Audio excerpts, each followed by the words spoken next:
네, 안녕하세요. 예. 반갑습니다. 저 최경민 회계사라고 하고요. 2022년 여러분들의 어떤 회계사 수험 생활의 첫 시작을 제가 이제 함께 이렇게 시작을 하게 돼서 개인적으로 대단히 영광으로 생각을 하고, 여러분들이 1년 동안 수험 생활 꾸준하게 잘 하시고 또 합격하는 데 이바지할 수 있도록 열심히 또 강의를 할 테니까 잘 따라와 주시기를 좀 부탁드리면서 강의를 좀 시작해 보도록 하겠습니다. 일단 그 강의 이름이 회계 원리예요, 그렇죠? 회계 원리인데 그 회계 원리 그냥 이름만 딱 놓고 본다면 뭔가 회계라고 하는 과목이 있는데 그 과목에 대한 어떤 원리를 가르쳐 준다 보다 뭔가 좀 기초적인 것을 배우는 과목인가 보다 이런 느낌은 좀 오긴 오는데, 구체적으로 무슨 얘기인지는 우리가 사실은 회계사라고 하는 시험의 제도, 그리고 합격자는 어떻게 선출되는가, 이런 전반적인 내용을 좀 알아야만 회계 원리라는 과목이 왜 필요한가 이걸 좀 알 수 있거든요. 그래서 오늘 첫날이니까 첫 시간에는 일종의 이제 오리엔테이션으로 그 회계사 시험 제도 관련된 이야기 좀 간략하게 설명드리고, 그 시험에 합격하기 위해서 우리 학원에서는 1년 동안 어떤 커리큘럼을 운영하고 있는가, 뭐 그런 이야기들을 좀 하고 본격적인 강의를 좀 시작해 보도록 할게요. 자, 알고 계실 거라고 믿는데 그 회계사 시험은요, 그 1차 시험하고 그 다음에 2차 시험하고 이렇게 이제 두 가지로 구성이 되죠. 그래서 1차 시험과 2차 시험 둘 다 합격을 해야만 이제 회계사 자격증을 받을 수가 있어요. 근데 이제 그 1차 시험 같은 경우에는 이게 객관식으로 진행을 하고요. 이렇게 객관식으로 오지선다형이죠.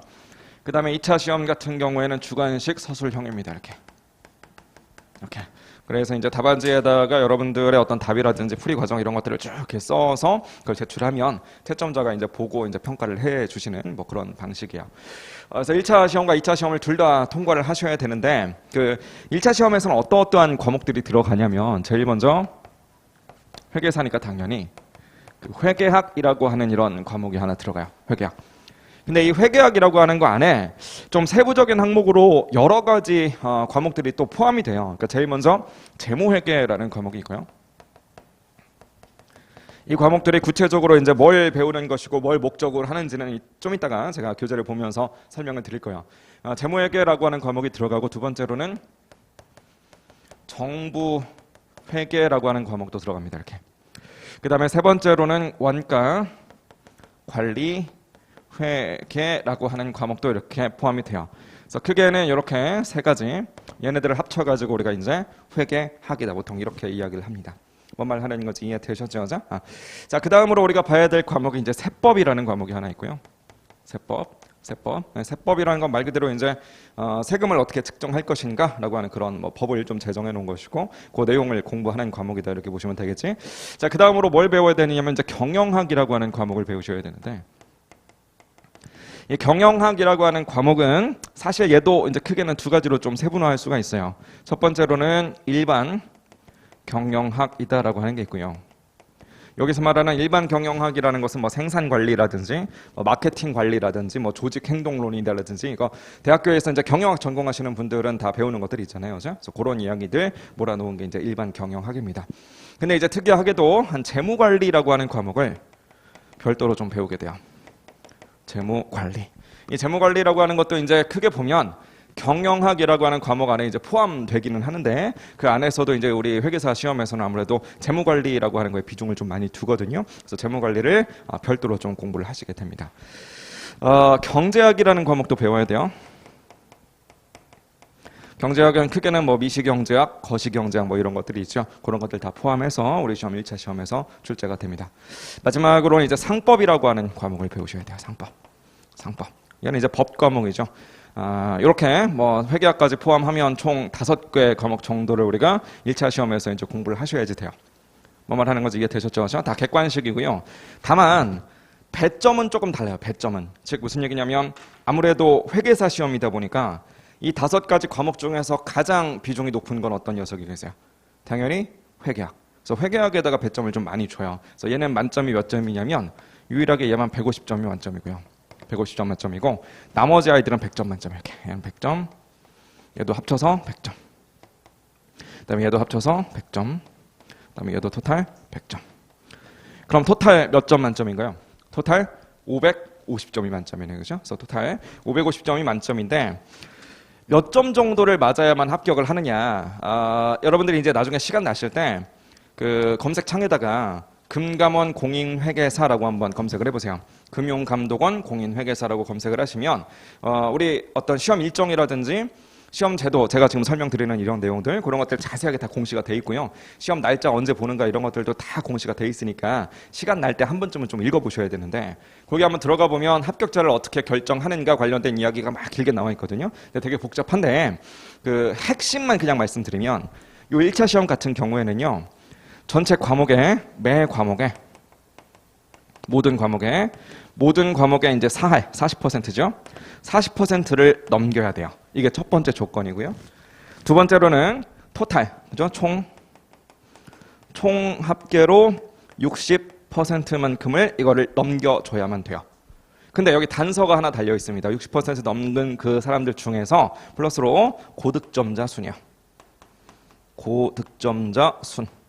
자, 이 말이 무슨 말이냐면요. 일단 이 두 가지만 먼저 한번 보면, 총 합계가 60%를 넘겨야 된대요. 그럼 우리가 전체가 550점이잖아요, 지금? 전체가 550점인데 총 합계 60%라는 건 여기다 0.6 때리시면 330점 될 거 아니에요, 그렇죠? 그래서 550점 가면 돼서 최소한 그래도 330점 이상은 우리가 넘게 맞아야만 합격자의 조건을 딱 갖춘다는 거야. 뭔 말 하는 건지 이해되셨죠? 자, 근데 이런 식으로 점수가 나오면 330점을 아무리 넘겨도 합격을 못합니다. 그러니까 예를 들어서 극단적으로 갈게요. 극단적으로 회계학을 150점 맞았어요. 만점을 맞은 거지. 세법도 100점 만점 맞았어요. 경영학도 100점 만점 맞았어요. 경제학도 100점 만점 맞은 거. 좀 극단적이지만 어쨌든 모든 게 만점인데 상법을 몇 점 맞았느냐? 39점 맞은 거예요. 이렇게 39점은 없지. 37.5점 뭐 이렇게 맞은 거. 이렇게 뭔 말 하는 건지 이해되셨죠? 그러면 불합격인 거야. 그러니까 요게 매 과목 40%를 넘겨야 한다, 그 소리인 거야. 그러니까 이런 걸 우리가 이제 보통 꽈랑 났다 이렇게 보통 표현을 하는데, 모든 과목이 40점은 무조건 다 넘기는 상태에서 총점이 330점을 넘겨야 되는 거니까 우리는 사실상 전체적으로 못하는 과목, 빈틈이 있는 과목이 있으면 안 되는 거야. 그래서 모든 과목들을 최소한 그래도 4할은 넘기도록 이렇게 공부를 좀 하셔야만 됩니다. 그래서 전략은 잘 짜셔야 되는데, 대부분의 수험생들이 저기 있는 모든 과목들을 다 잘할 수는 없어요. 당연히 나의 전력 과목이라는 게 있고 취약 과목이라는 게 있고 당연한 거잖아요, 그렇죠? 그래서 내가 잘하는 과목에서 최대한 높은 점수를 이끌어내서 총합계 60% 넘는 거를 걔가 이제 견인을 해줘야 되고요. 다만 그렇다라고 해서 내가 예를 들어 나는 상법에 대해서 도저히 이해를 못하겠다. 그럼 상법은 그냥 조금 제껴놓자. 상법에서 못 맞는 점수를 다른 거 뭐 회계학에서 내가 좀 커버해야 되겠다. 좋은 전략이긴 한데, 그래도 최소한 상법도 40% 이상은 넘길 수 있는 그 수준까지는 봐야 된다는 거지. 무슨 말 하는 건지 이해되셨죠? 이게 이제 매 과목이 40% 이상, 총합계가 60% 이상이다라는 그런 조건이고요. 그러면 매 과목이 40점 이상을 넘어갔으면서 330점을 넘었다라고 한다면 난 무조건 1차 합격이냐? 또 그렇지도 않아요. 어떤 단서가 붙어 있냐면 고득점자 순이래. 즉 1차 시험의 합격자는요, 대충 총 인원수를 정해놓고 합격자를 정해요. 그러니까 무슨 얘기냐면 보통 해마다 2차 시험까지 합격해서 최종 합격자의 수를 해마다 이제 좀 차이가 있긴 하거든요. 회계법인에서 필요로 하는 신입 회계사의 수가 이제 그때그때 다르다 보니까 연도마다 좀 차이가 있긴 한데 대충 평균적으로 한 1000명 정도? 그 정도를 1년에 뽑아요. 그럼 2차 최종 합격자를 1000명을 뽑으니까 1차 시험은 보통 2배수를 뽑거든요. 그러니까 1차 합격자 수를 대충 2000명 정도에 맞추고 싶은 거야. 이해되셨죠? 무슨 말인지. 그렇죠? 근데 거의 대부분 해마다 보면 매 과목 40% 이상의 총합계 60% 이상을 맞는 수험생 수가 그 2000명을 넘어가는 경우가 많아요. 뭔 말인지 이해되셨죠? 그렇다고 그 사람들 다 합격시켜줄 거냐? 안 그래요. 2000명에서 잘라 그냥. 그래서 그때부터는 고득점자 순인 거죠. 그러니까 표면적으로는 커트라인이 딱 정해져 있으니까 표면적으로 놓고 보면 마치 절대평가인 것처럼 보이지만 사실상 이 단서가 있기 때문에 상대평가라고 보셔야 돼요. 뭔 말 하는 건지 이해되셨죠? 결론적으로 높은 점수 맞을수록 유리한 거다. 이건 당연한 소리인 거고요. 해마다 커트라인이 좀 다릅니다. 그래서 330점 요 정도 언저리 맞아가지고는 합격 못하는 경우가 더 많아요. 그래서 최소한 여러분들이 400점을 넘긴다라고 하면 되게 안정적이고요. 400점을 못 넘긴다 그러면 그래도 최소한 300점대 후반 정도는 조금 맞아줘야만 안정적으로 1차 합격을 좀 기대할 수 있다. 이렇게 보셔야 돼요. 물론 뭐 해마다 문제 난이도가 좀 다르니까 커트라인이라고 하는 것은 그때그때 좀 다르게 잡히긴 하는데 평균적으로 보면 한 300점대 후반 이 정도가 안정적으로 우리가 1차 시험을 합격할 수 있는 점수다. 이 정도로 생각하셔야 되겠어요. 여기까지 따라오셨죠? 자, 그럼 2차 시험으로 가보도록 할게요. 2차 시험. 2차 시험도 이제 우리가 5과목을 보거든요. 2차 시험도 우리가 5과목을 보는데 첫 번째로 이제 어떤 과목을 보느냐? 이제는 이름을 회계학이라고 하지 않고 재무회계라고 불러야 돼. 즉 여기 회계학 안에 포함되어 있던 이 재무회계라는 과목이 2차 시험에서는 독립적인 한 과목이 되는 거죠. 회계학이라고 하는 이 과목 안에 원가관리회계라는 녀석도 들어가 있었는데 얘도 독립적인 한 과목이 돼요. 그래서 얘가 이제 원가관리회계. 요게 이제 두 번째 과목입니다. 이렇게. 그다음에 세법이라고 하는 과목이 있었죠. 얘는 2차 시험에서도 독립적인 한 과목이에요. 근데 세법이라고 보통 안 부르고 보통 이제 세무회계다 보통 이렇게 부릅니다. 이렇게. 세무회계. 마찬가지로 경영학 안에 재무관리라고 하는 과목이 이제 여기서는 그냥 끼어 있었는데 이 재무관리라고 하는 녀석도 독립적인 한 과목이 돼요. 그래서 재무관리라고 하는 과목을 또 보셔야 되겠고 마지막으로는 1차 때는 등장하지 않았던 과목 중에서 2차 시험에서 회계 감사라고 하는 과목이 이제 추가가 됩니다. 이렇게. 그래서 2차 시험에서는 토탈 이렇게 5가지 과목을 보셔야만 돼요. 배점은 어떠하냐? 역시나 명색이 회계사 시험이다 보니까 이 중에서도 가장 좀 비중을 많이 두는 게 재무회계예요. 그래서 이 재무회계가 150점 정도를 차지하고요. 나머지 것들은 다 100점이 만점입니다. 이렇게. 이게 다 100점. 이거 다 100점. 이것도 100점. 얘도 당연히 100점 만점. 이런 식으로 가게 돼 있어요. 무슨 말하는 건지 이해되셨죠? 자, 근데 2차 시험은 이제 주관식이다 이렇게 말씀을 드렸잖아요. 그렇죠? 이건 주관식인데 2차 시험은 이제부터 고득점자 순 이런 거 없어요. 그냥 절대평가입니다. 2차 시험은 그냥 뭐만 하시면 되느냐면 2차 시험을 합격하고 싶다. 다 6할 이상만 맞으면 돼요. 6할 뭐 60%라고 쓸까요? 60%만 그냥 넘기면 돼요. 즉 예를 들어서 재무회계 150점인데 60%만큼이니까 몇 점이에요? 90점이잖아요. 그렇죠? 그러니까 얘를 뭐 91점 맞았다 그럼 합격. 89점 맞았다 그럼 불합격이에요. 이렇게. 뭔 말하는 건지 이해되셨죠? 나머지 과목들은 얘네들 뭐 61점 맞았다 그럼 합격, 59점 맞았다 그러면 불합격 뭐 이런 식으로 된다는 거지. 이해되셨죠? 무슨 말인지 그렇죠? 그래서 60% 이상을 무조건 맞춰주면 되는데 우리 시험 2차 시험에서는요 되게 특이하게도 그러니까 2차 시험은 그냥 딱 보면 절대평가예요. 남들이 다 100점 맞았어도 상관없는 거야. 내가 61점 맞았으면 나도 합격인 거야. 뭔 말인지 이해되셨죠? 그런데 정말 특이한 게 뭐냐면 2차 시험에서는 부분 합격이라고 하는 제도가 있어요. 부분 합격. 그러니까 뭔 얘기냐면 그 1차 시험 합격한다. 1차 시험 합격자에 한해서 2차 시험을 응시할 수 있는 기회가 주어질 거 아니겠어요? 근데 기회를 2번 줘요. 2번. 그러니까 올해 내가 1차 시험을 합격했다. 그럼 올해 2차 시험 응시할 수 있거든요. 그 시험을 보통 동차 시험이다 이렇게 부릅니다. 흔히들 이제 동차 시험이다 이렇게 부르는데 동차 때 한 번에 합격하는 게 제일 좋죠. 근데 그게 안 된다 그러면 내년에 한 번 더 기회를 줘요. 그걸 우리는 유예 시험이다 이렇게 불러요. 유예 시험. 이렇게. 뭔 말인지 아시겠죠? 그죠? 안타깝게도 2번 기회 모두 다 놓쳤다. 즉 유예에서도 떨어졌다. 그럼 다시 1차로 가야 돼요. 그래서 1차 시험부터 다시 봐야 됩니다. 그래서 뭐 그냥 흔히들 뭐 공식 용어는 아니고 수험생들끼리 하는 얘기로 2차 시험 유예까지 다 탈락하고 다시 1차로 돌아간 사람들을 3차생이다 뭐 이런 식으로도 불러요. 그래서 그런 결과가 나오지 않도록 우리 열심히 좀 하셔야 되겠죠. 그죠? 자, 근데 2차 시험에 부분 합격 제도가 있다는 이야기는 이런 거예요. 자, 예를 들어서 동차 기간에 공부를 열심히 했어요. 공부를 한 결과 얘를 뭐 한 95점 맞았어요. 이렇게. 95점 정도 맞았고요. 얘를 뭐 한 70점 정도 맞았어요. 이렇게. 얘를 뭐 한 65점 정도 맞았습니다. 이렇게. 근데 재무 관리를 몇 점 맞아버렸느냐? 얘를 한 58점 정도 맞아버렸고요. 회계 감사를 뭐 한 50점 정도 맞아버린 거예요. 이렇게. 그럼 이 중에서 6할 이상의 점수를 취득했다 싶은 건 얘네는 취득을 했죠. 하지만 얘는 6할 이상을 취득하지 못한 거잖아요. 이렇게. 그죠? 그러면 3과목 부분 합격한 거예요. 즉 유예 때는 얘네 둘만 보면 돼요. 이렇게.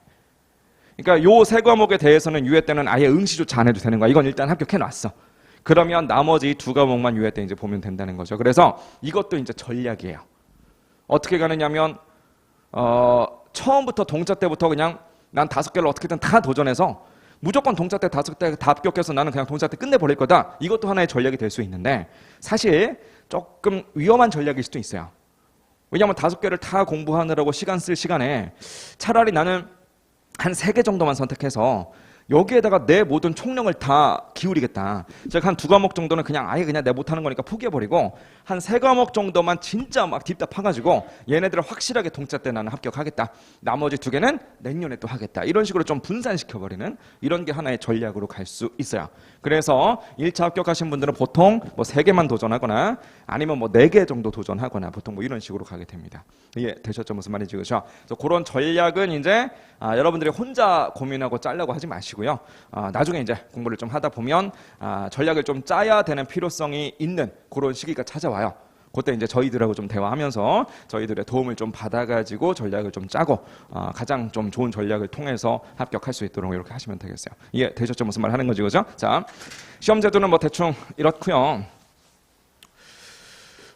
여기에서 이제 자세히 보면 1차 시험이랑 2차 시험에 겹쳐서 출제되는 그런 과목들이 몇 개 보이네. 일단 재무회계가 있고요. 두 번째로는 원가관리회계라고 하는 녀석이 있네요. 세 번째로는 세무회계. 이거 세무회계 뭐 이름만 다르지 비슷한 내용이거든요. 세법과 세무회계. 그 다음에 재무관리라고 하는 녀석이 있네요. 이렇게. 유일하게 회계감사가 이제 2차 때 처음으로 등장하는 거예요. 그래서 보통 한 4개 정도만 가져가야 되겠다 하시는 분들 중에 얘는 처음 보는 거니까 그냥 버리고 나머지 4개는 1차 때부터 봤던 거니까 얘네들 4개는 확실하게 가져가겠다. 얘는 거의 다 암기거든요. 그래서 얘는 그냥 내년에 보자 이런 식으로 가시는 분들이 제일 많아요. 사실은. 어쨌든 간에 파란색으로 지금 박스 해놓은 이 녀석들이 1차랑 2차에 동시에 나오는 그런 과목들이다 보니까 흔히들 이 녀석들을 주요 과목이다 이렇게 불러요. 얘네들 메인 과목으로 친다고. 자, 그럼 지금부터 저랑 공부해야 될 회계원리 이야기를 합시다. 지금 박스 쳐놓은 이 4가지 메인 과목들 있잖아요. 얘네들은요. 회계원리를 모르면 애시당초 공부를 못한다라고 해도 과언이 아니에요. 그러니까 회계원리라는 건 말 그대로 그냥 이름에서 직관적으로 알 수 있다시피 우리가 회계를 공부하려면 기본적으로 알고 있어야 되는 원리, 정말 기본을 단단하게 다져주는 그런 과목이다 이렇게 보시면 될 거 아니겠어요. 그게 있어야만 재무회계 공부를 할 수 있고요. 그게 있어야만 원가관리회계, 세법, 재무관리 공부를 할 수가 있게 돼요. 무슨 말 하는 건지 이해되셨죠? 그래서 이 회계원리라고 하는 것은 결국은 이 모든 과목들, 그 중에서도 주요 과목들, 얘네들에 대한 어떤 기반을 다지는 그런 과목이기 때문에 어떻게 보면 첫 단추를 꿰는 가장 중요한 커리큘럼이다 이렇게 좀 보시면 되겠고요. 항상 기본기가 탄탄해야만, 바닥이 탄탄하게 다져져 있어야만 그 위에다 높이 쌓을 수 있을 거 아니겠어요? 그래서 현실적으로 우리 회계사 1차 시험이나 2차 시험에서 저랑 같이 배우는 회계원리의 과목을 이 회계원리에서 나오는 내용을 가지고 시험 문제를 막 만들 거냐? 그럴 만한 거리가 없어요. 왜냐하면 난이도가 너무 쉽기 때문에. 그렇지만 얘를 등한시하셔서는 안 되는 것이 여러분들이 이제 나중에 공부하시면서 저한테 이제 질문도 하고 그럴 거 아니겠어요?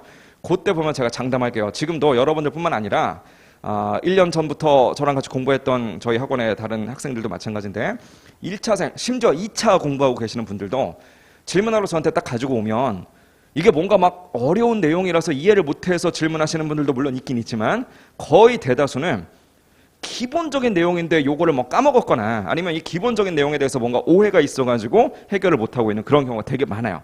그래서 결국 제일 중요한 것은 기본이거든요. 무슨 말 하는 건지 이해되셨죠?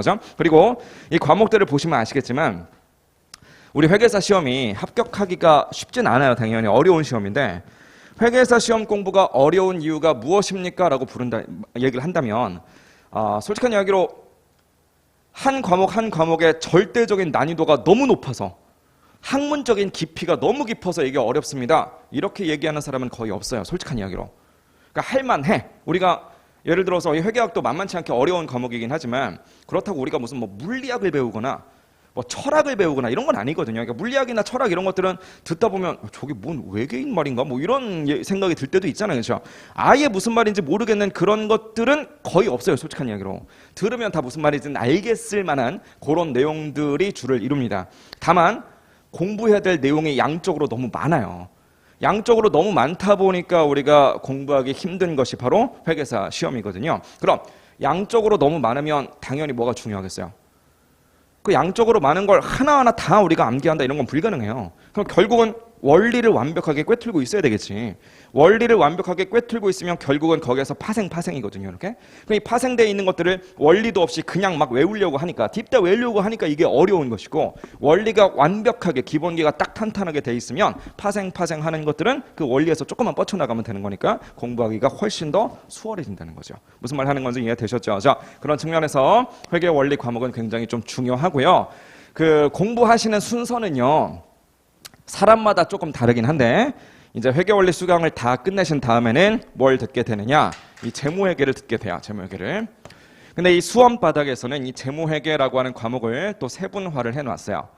그 넓은 의미로 보면 회계원리도 일단은 재무회계의 영역에 들어가고요. 이게 다 끝나고 나면 이제 중급회계라는 게 있어요. 중급회계. 그래서 예를 들으셔야 돼. 중급회계가 다 끝나고 나면 이제 고급회계라는 것도 있습니다. 이렇게. 그래서 이 재무회계라는 것을 보통 이렇게 회계원리, 중급회계, 고급회계 이렇게 나눠놨는데, 제일 먼저 여러분들이 회계원리를 듣고 계시는 거잖아요. 지금 요걸 다 듣고 나면 이제 중급회계를 수강하시면 돼요. 뭔 말 하는 건지 이해되셨죠? 그래서 1번하고 2번 이 순서까지는 정해져 있고요. 나머지는 솔직히 말해서 정해져 있진 않고 여러분들이 좀 자유롭게 하셔도 상관없어요. 그러니까 예를 들어서 1번을 해야 2번을 할 수 있고, 2번을 할 줄 알아야 다른 것들을 할 수 있다, 이런 건 있는데, 예를 들어 뭐 원가를 알아야 세법을 할 수 있다든지, 세법을 알아야 재무관리를 할 수 있다든지, 그런 건 없어요.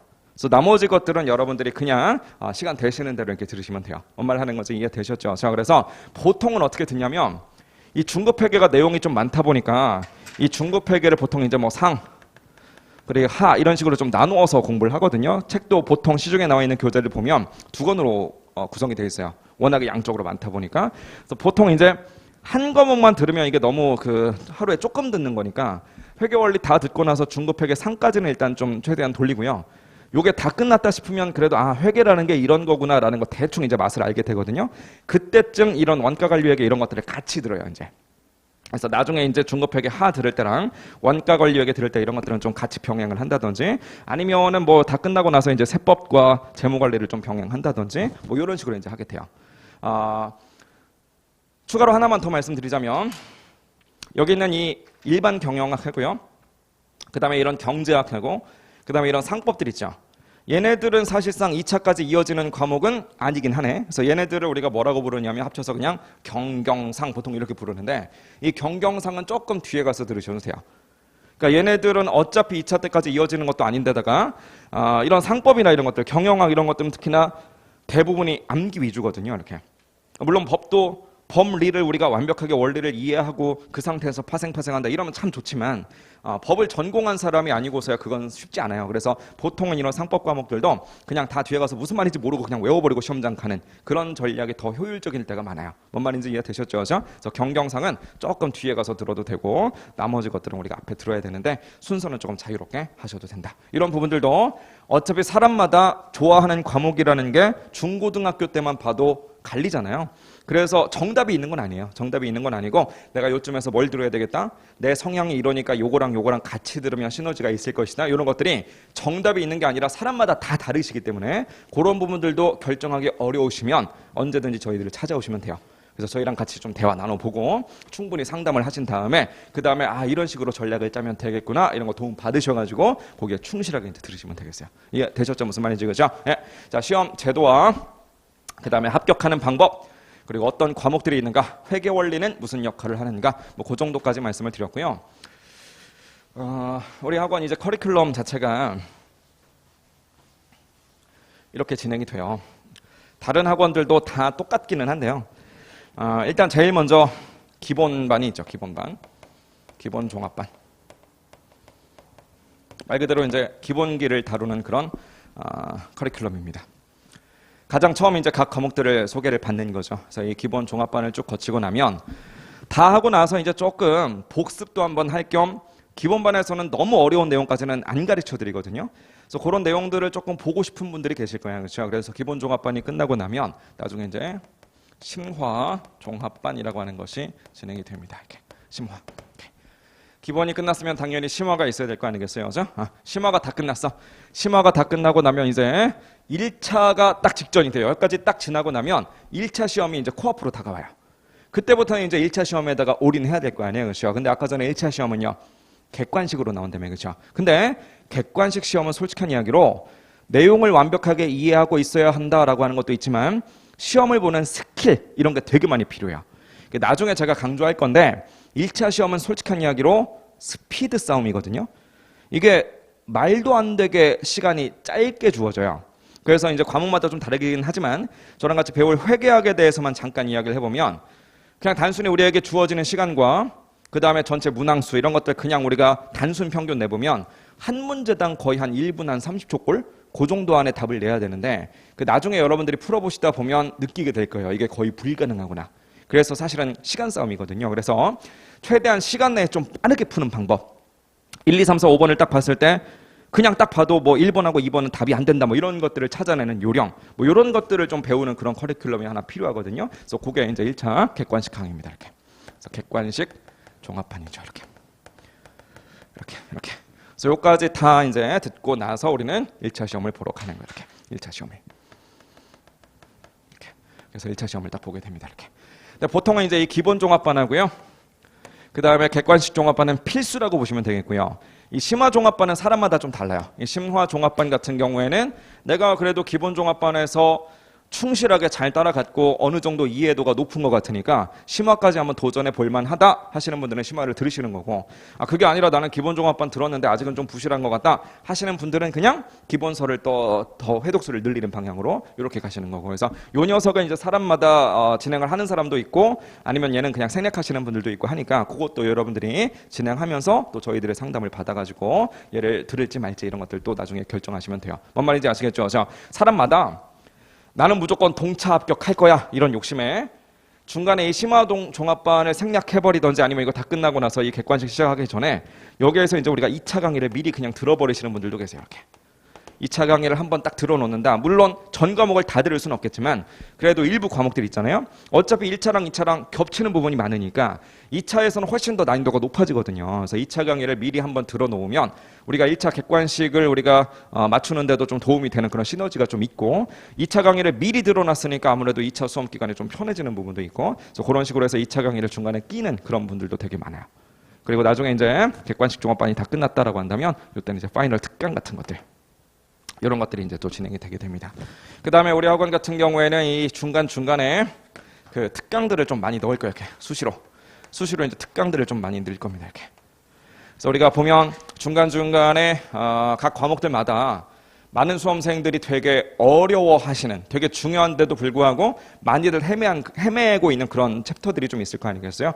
그런 부분들에 대해서 조금 다시 한번 짚어드리는 뭐 그런 특강을 한다든지 아니면 중간에 뭐 기출 문제만 한번 쭉 풀어드리는 그런 특강을 한다든지 그런 특강들을 중간중간에 이렇게 딱 집어넣고 있으니까 그런 것들도 이제 좀 찾아보시고 수강을 하시면 되겠어요. 뭔 말 하시는 거지? 이해되셨죠? 그죠? 그래서 그런 식으로 우리가 수험 생활을 좀 진행하면 된다. 뭐 이런 전반적인 체계를 좀 잡아드리면서 우리 회계원리 강의를 지금부터 본격적으로 시작하도록 하겠습니다.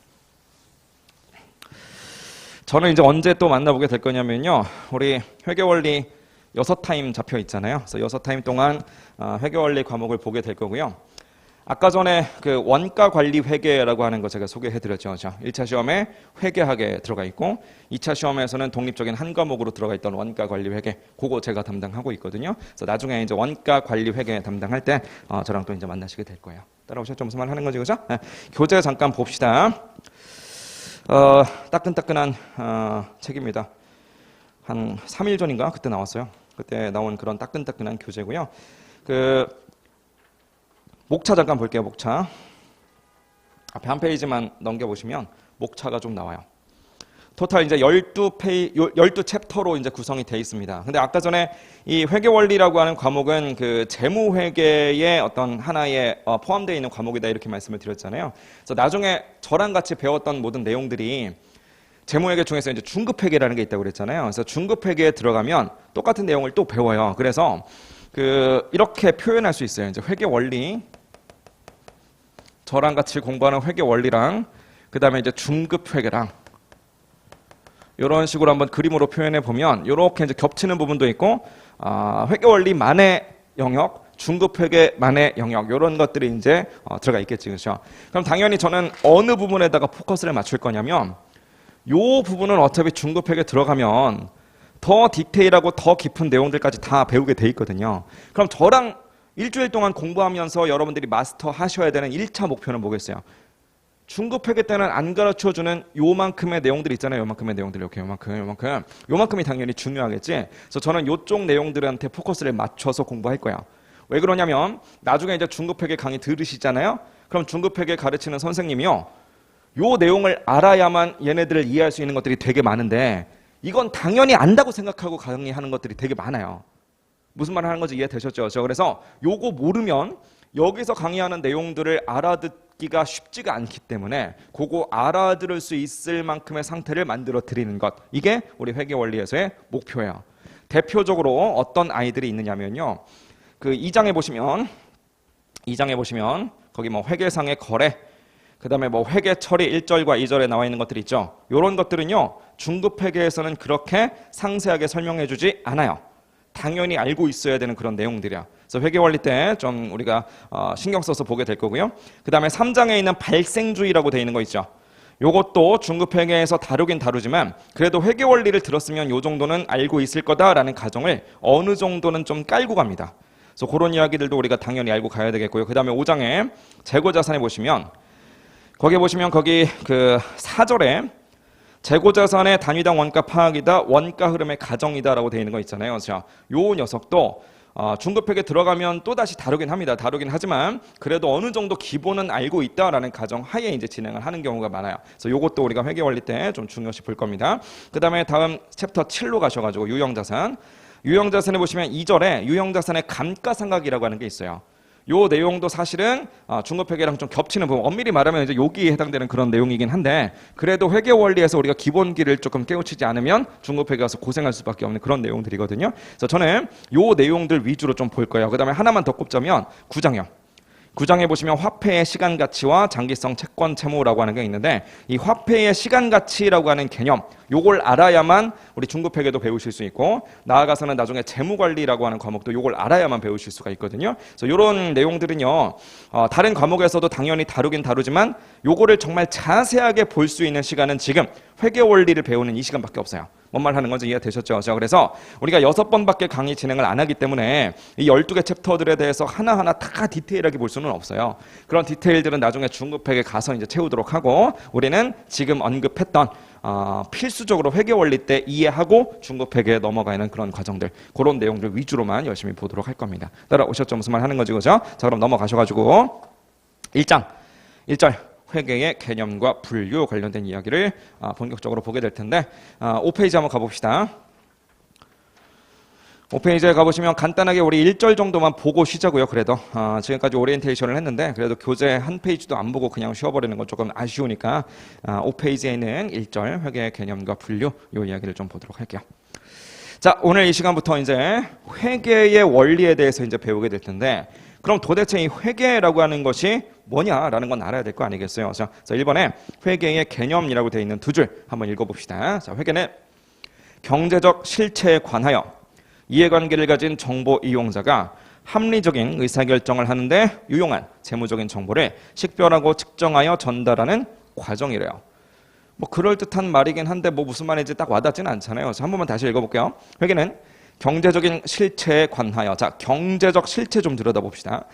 경제적 실체라는 건 밑에 괄호 1번에 상세하게 좀 적어놨어요. 경제적 실체란 첫 번째 줄 읽어볼게요. 조직이나 단체와 같이 회계를 수행하는 단위를 의미하는데 일반적으로는 뭘 의미하느냐? 수업 목적상 그냥 기업을 말하는 거야. 그냥 회사, 기업. 무슨 말인지 아시겠죠? 자, 그럼 다시 위로 올라가서 경제적 실체에 관하여, 이거는 그냥 어떤 기업에 대해 이해관계를 가진 어떤 정보 이용자가 있을 거래. 즉 어떤 기업에 정보가 있는데 그 정보를 필요로 하는 사람들이 있을 거거든요. 그게 누구냐? 밑에 가보시니까 괄호 2번에 정보 이용자다라고 해놓고서 1번부터 5번까지 총 5가지 정보 이용자를 소개를 좀 해놨어요. 물론 요 사람들 말고도 정보 이용자들은 많지만 그래도 대표적으로 요 정도가 있을 것이다. 첫 번째로는 경영자가 있대요. 경영자는 어차피 회사 안에 있는 사람인데 그 사람이 무슨 정보를 이용합니까? 경영자도 정보를 알아야만 그 정보를 이용해서 뭔가 회사에서 해야 되는 여러 가지 의사결정도 하고 뭐 성과평가도 하고 할 거 아니겠어요? 그래서 경영자도 정보를 필요로 할 것이고, 이번에 보니까 종업원이래요. 종업원. 종업원들도 우리 회사가 지금 뭐 돈을 잘 벌고 있는지 어쩌는지 이런 상태를 좀 알아야만 그 다음 해에 무슨 뭐 연봉 협상을 좀 한다든지 내가 이 회사를 계속해서 다녀야 될지 아니면 이직을 해야 될지 그런 것들 결정할 거 아니겠어요? 당연히 종업원도 어떤 기업에 대한 정보 얼마든지 필요로 하겠지. 3번에 보니까 투자자래요. 투자자. 투자한다는 거 혹시 뭐 주식 투자 같은 거 하시는 분들은 계실지 모르겠는데 주식을 투자한다라고 한다면 그냥 아무거나 랜덤으로 고르는 거 아니잖아요. 그렇죠? 어떤 회사의 어떤 재무 상태 이런 것들을 딱 본 다음에 이 회사가 유망한 기업인가 아닌가 이런 것들을 판단해서 내 돈을 투자하는 거잖아요. 그렇죠? 투자자도 당연히 어떤 기업의 정보를 필요로 하게 될 겁니다. 4번에 보니까 채권자래요. 채권자. 채권자라는 건 이제 대표적으로 이제 은행을 떠올리시면 되는데 우리 회계에서 채권자라고 하는 건 대표적으로는 은행이지만 그냥 다른 기업이 될 수도 있어요. 돈을 꼭 은행한테서만 빌리는 게 아니라 다른 회사한테 이렇게 빌릴 수도 있는 거잖아요. 그래서 그런 부분들 채권자라고 부릅니다. 돈을 빌려준 사람들. 돈을 빌려주는 사람 입장에서는 돈을 빌려줘 놓고 내가 이 돈을 받을 수 있나 없나 이런 것들 되게 궁금할 거 아니겠어요? 그럼 당연히 기업에 대한 정보가 필요할 거고 애시당초 돈을 빌려줄까 말까 결정할 때도 이 회사가 과연 내 돈을 충실하게 갚을 수 있는 기업인가 아닌가 이런 능력을 좀 보고 돈을 빌려줘야 되는 거니까 당연히 정보가 좀 필요하겠죠. 5번째를 보시면 정부기관이라는 것도 있대요. 정부기관 뭐 여러 가지가 있습니다. 뭐 금감위원회도 있고 공정위 같은 데도 있고 혹은 뭐 국세청 이런 애들을 다 정부기관이라고 하는데 대표적으로 그냥 국세청이다라고 해보면 국세청 입장에서는 어떤 기업한테 세금을 걷어들여야 되거든요. 세금을 걷어야 되는데 도대체 이 회사가 돈을 얼마나 버는 회사인지 그런 것들을 알아야 세금을 얼마 정도 걷는 것이 적정한가 이런 것들을 판단 내릴 거 아니겠어요. 그렇죠? 그래서 당연히 어떤 기업의 회계적인 정보가 필요할 것이다. 이런 사람들을 우리는 정보 이용자라고 이렇게 불러요. 이해되셨죠? 무슨 말 하는 거지, 그렇죠? 자, 정보 이용자 얘기 나온 김에 하나만 체크합시다. 거기 동그라미 3번에 투자자 있었죠, 투자자. 거기 첫 번째 줄에 읽어보니까 기업이 발행한 지분증권인 주식이라는 것을 매입한 차를 투자자라고 부르는데 다른 별명들 좀 같이 기억할게요. 투자자라는 표현도 많이 쓰지만 소유주라는 표현 되게 많이 쓰고요. 그 다음에 주주라는 표현도 당연히 많이 씁니다. 주주라는 말은 많이 들어보셨을 거고요. 주주는 그 기업의 주식을 내가 갖고 있는 거니까 이 기업에 나는 소유주다 이렇게 얘기할 수 있는 거예요. 물론 그 기업을 100% 다 갖고 있는 게 아니라 일부 내 지분율만큼만 갖고 있는 거지만 그 주주를 우리는 소유주라는 표현을 쓰게 된다고. 그래서 투자자, 뭐 소유주, 주주 요거 다 같은 말인데 앞으로 회계를 공부하면서 이런 말들이 반복해서 나오게 될 테니까 이런 말 다 들어봤다 요 정도까지 해놓고 가자고요. 무슨 말 하는 건지 이해되셨죠? 자, 그럼 회계의 개념 다시 한번 읽어볼게요. 이제 회계는 경제적인 실체, 즉 기업에 관하여 이해관계를 가진 정보 이용자가 있대요. 지금 봤었던 5가지 정보 이용자 거기다 플러스 알파. 그 사람들은 정보가 필요합니다. 그러다 보니까 그 사람들이 뭔가 합리적인 의사결정을 하려면 재무적인 정보가 필요할 텐데 그런 정보가 담겨 있는 것이 바로 회계다. 이렇게 생각하시면 되겠네요. 무슨 말 하는 건지 이해되셨죠? 한 페이지만 좀 넘겨보시면은요. 이번에 회계의 분류다라고 해놓고서 아까 전에 1차 시험과 2차 시험에서 어떤 과목들이 나오는가에서 봤었던 그런 내용들이 좀 나와요. 제목만 좀 읽어볼게요. 괄호 1번에 보니까 재무회계, 괄호 2번에 보니까 원가회계, 3번에 보니까 관리회계. 우리 시험에서는 이거 두 개를 퉁쳐서 그냥 원가 관리회계라고 해서 이제 같이 배우죠. 그걸 제가 이제 강의하고 있고 4번에 보니까 세무회계, 5번에 보니까 정부회계. 요거 다 아셔야 돼요. 여러분들이 회계사가 되려면 이 5가지 회계를 완벽하게 다 하고 들어가셔야 됩니다. 그죠? 그래서 이 회계들이 도대체 어떤 걸 목적으로 하며 구체적으로 뭘 배우는 회계인지 요거를 일단 알고 넘어가는 게 되게 중요하기 때문에 그 내용부터는 우리 조금만 쉬었다가 와서 구체적으로 회계 분류 얘기를 좀 해보도록 할게요. 오리엔테이션으로 요 정도 마무리하고요. 구체적으로 회계 분류에서부터는 조금만 쉬었다가 와서 진행해 보도록 하겠습니다. 쉬었다 오시죠.